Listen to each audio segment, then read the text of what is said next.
Hey guys, আসসালামু আলাইকুম। কেমন আছেন আপনারা সবাই? আশা করি সকলেই ভালো আছেন। আল্লাহর রহমতে আমি অনেক ভালো আছি। চলে এলাম আজকে দেওয়ান মোহাম্মদ আবুজাস স্যারকে নিয়ে আপনাদের মাঝে।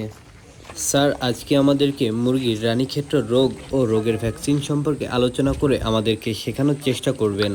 চলুন বেশি কথা না বলে রানীক্ষেত্র রোগ ও রোগের ভ্যাকসিন সম্পর্কে জেনে নিই স্যারের মাধ্যমে। আমরা এইখানে সোনালী মুরগি তুলছি, কারণ না তোমরা জানো বাজারে যে সোনালী মুরগি পাওয়া যায়। জি স্যার। এটা তোমার সাধারণত 60 দিন 65 দিন 70 দিন পালন করা হয়। এটা 800 থেকে 1 কেজির মতো ওজন হয়। তবে এটা যেহেতু একটু হার্ডি, কঠিন, শক্ত মাংস, বাজারে চাহিদা বেশি। আমরা জানি যে ব্রয়লার যদি 150 টাকা হয়, সোনালী এখনও তোমার 260 টাকা 70 টাকা কেজি। আমরা ওই মুরগিটাই তুলেছি গত 19 তারিখে, এটা মে মাসের 19 তারিখে। আজকে তোমার জুন মাসের কয় তারিখ? 9 তারিখ। তাহলে ওখানে গেছে তোমার 9-10 দিন ধরো। আর আজকে হলো 9, এটার বয়স হলো তোমার 19। আমরা বলছি যে আজকে যে টিকার ডোজটা দেবো, এটা আমাদের BCRDB টিকা দেবো দ্বিতীয় ডোজ। প্রথম ডোজ আমরা 3 থেকে 6 দিনে দিয়ে ফেলছি। এখন আমরা দ্বিতীয় ডোজ দেবো। এটা 16-17 দিনে দেওয়ার কথা ছিল, তোমাদের দেখাবো দেখে আমরা 2 দিন পিছিয়ে দিচ্ছি। 2 দিন আগে পিছিয়ে এটা কোনো সমস্যা নেই, এটা শিডিউলের কারণ হতে পারে বা তোমাদের শেখানোর কারণে আমাদের পিছাতে হয়েছে। এইখানে জোরে করে বলি, আমরা কথা বলা শেষ, বেশিক্ষণ রাখা যাবে না, 5 মিনিট হয়ে গেছে। হ্যাঁ, এই দেখো এখন আবার একটা লেবেলও করে দিচ্ছে এরা। এখানে লেখা আছে BCRDB ভ্যাকসিন, নিয়ম কানুন লেখা আছে। এই দেখো আমরা বলছিলাম সবুজ, এটা হলো আমার সবুজ, তার মানে এটা BCRDB। হ্যাঁ, তাহলে দেখো এখানে অনেক ছোট কিন্তু, ঠিক আছে। আমরা 5 সিসি বা 6 সিসির সঙ্গে যে গোলাবো, এখানে 6 সিসি পানি কিন্তু ধরবে না। এজন্য আমরা ওখানে 2টা টিকা গোলাবো। আমাদের 200 মুরগি আছে, 2টা লাগবে, আমাদের 2টা ভাইল আছে। একটা তোমাদের গোলাই দেখাই দিচ্ছি এইখানে কিভাবে আমরা গোলাবো। তাহলে এটা করো, এটা খুলো। ওটা তো সিরিজ দিয়ে ঢুকিয়ে দেবে আর কি। এটা খুলো। আঙ্গুলের হাতের চাপ দিয়েও টিকা ধরা যাবে না। হাতের যে গরম আছে, এই গরমটা লাগানো যাবে। আমার তাপমাত্রা তো অনেক 97, এদিকে নখ ঢুকিয়ে দিয়ে টান দিতে হবে। কার নখ আছে অথবা কলমেরি দিয়ে, কলমেরিও দেওয়া যাবে না। আচ্ছা দেও, কারণ তোমার কলমের আগায় যে জীবাণু নাই, গ্যারান্টি আছে। এই জন্য এখানে সুচ ব্যবহার করলে এটাও তোমার জীবাণু মুক্ত থাকতে হবে। তো সুইয়ের আগা আছে না, সুই হ্যাঁ, সব সেন্সিটিভ। একটা জীবাণু ঢুকলে তোমার কিছুক্ষণের মধ্যে কুটি হয়ে যাবে। আচ্ছা দেখো, আগে এরকম ছিল, এখন দেখতেছি লেভেলও দিয়ে দিচ্ছে, ঠিক আছে। এখানে আমরা যতটুকু পানি আসলে ঢোকে, আমরা দেখো এখানে যখন পুশ করে দিয়ে দেব। এখানে ভ্যাকুয়াম আছে, ভ্যাকুয়াম মানে বায়ু শূন্য অবস্থা, ঠিক আছে।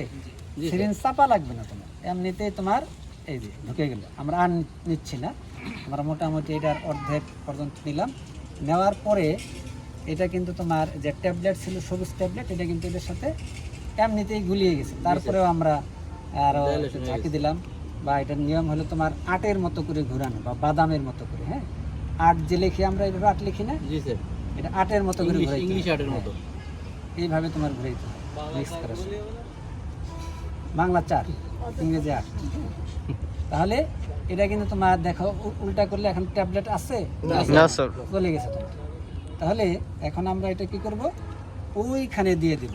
আমরা যেখান থেকে আনছিলাম পানি 5-6 সিসি থেকে 3 সিসি এখানে ঢুকছে, বাকিটা আমরা এখান থেকে আবার বের করে দিয়ে দেব। হ্যাঁ, বের করা কিন্তু তোমার কঠিন আছে, উল্টা করে নিতে হবে এবং অনেক জোরে তোমাকে টানতে হবে। ছেড়ে দাও যদি আবার চলে যাবে, ঠিক আছে। মানে পুরা বের করা না পর্যন্ত তোমার টেনে ধরে রাখতে হবে। হ্যাঁ, টেনে বের করে যখন তুমি ঘুরে ফিরে দেখবে, আবার যদি ছেড়ে দাও আবার কিন্তু চলে যাবে, ঢিল দেওয়া যাবে না।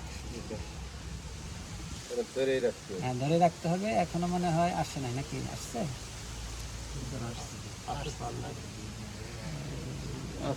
আসে নাই। হ্যাঁ, ধরে নিচ্ছি যে আসছে, এখন আসছে, ঠিক আছে। তাহলে এটা এখন সবার সাথে মিলে দিতে হবে। হ্যাঁ, সিরিঞ্জ কি দুইটা সিরিঞ্জ ব্যবহার করতে হবে না একটা সিরিঞ্জেই করা যাবে? একটাই করা যাবে যদি তোমার অনেক সময় যে আমি যে জিনিসটা করলাম এখানে, হ্যাঁ, টেনে ধরতে হলাম, যারা না বোঝে দেখেন এইখান দিয়ে শুধু সিরিঞ্জের আর একটা সুই ঢুকিয়ে নিতে হবে। সিরিঞ্জের আর একটা সুই ঢুকিয়ে নিতে তুমি যদি টানো আবার ছেড়ে দাও তাহলে ঢুকবে না।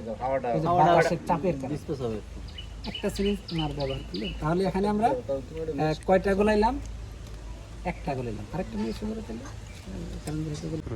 তাহলে তুমি এটা খাড়া করে ঢুকে দাও। ওটা তুলতে হবে না, ওটা তুলতে হবে না, আর তোলা হয়ে গেছে।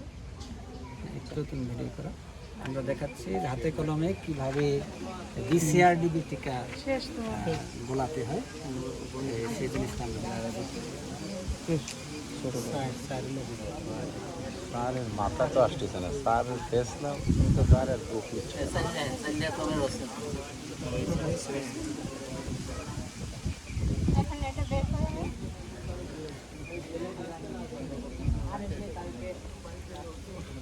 আমি ঢুকে দিচ্ছি তোমার আগে বের করার ঠিক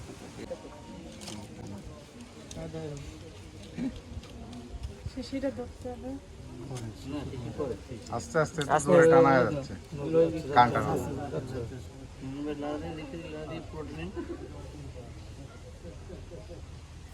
ফিশারে টানি কি হয় হাওয়া ঢুকে গেলে এবার হাওয়া বের করতে গেলে আর একটা সময় লাগবে।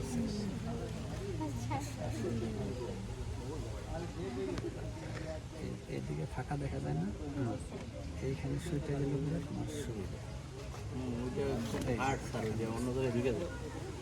এইখানে এই যে আমরা এইটা হলো লাস্ট পয়েন্ট, এইখানে যখন সুইয়ের মাথা থাকবে তখন তোমার পুরাটা ভিতরে থাকবে না।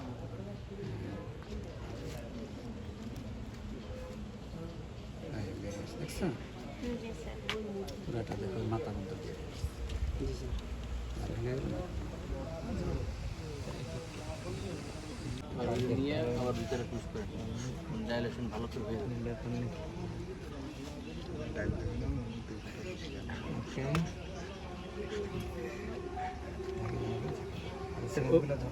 ওইটার ভিতরে কি হাওয়া আলাদা দোকান থাকে?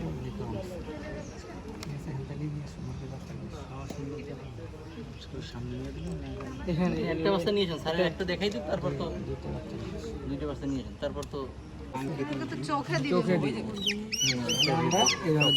আমরা বলছি যে এক চোখে এক ফোঁটা। তাহলে এখানে আমরা ধরছি ধরার সাথে সাথে পড়ে গেছে, তাহলে এটা চোখ বন্ধ করছে, আবার এখন চোখ খুলবে। এই যে টিকা কিন্তু আরেকটা নিয়ে আসো। তুমি একবার দিচ্ছ, হ্যাঁ দূরে থেকে ছবি না, দূরে থেকে হয়ে গেছে, নিয়ে যাও।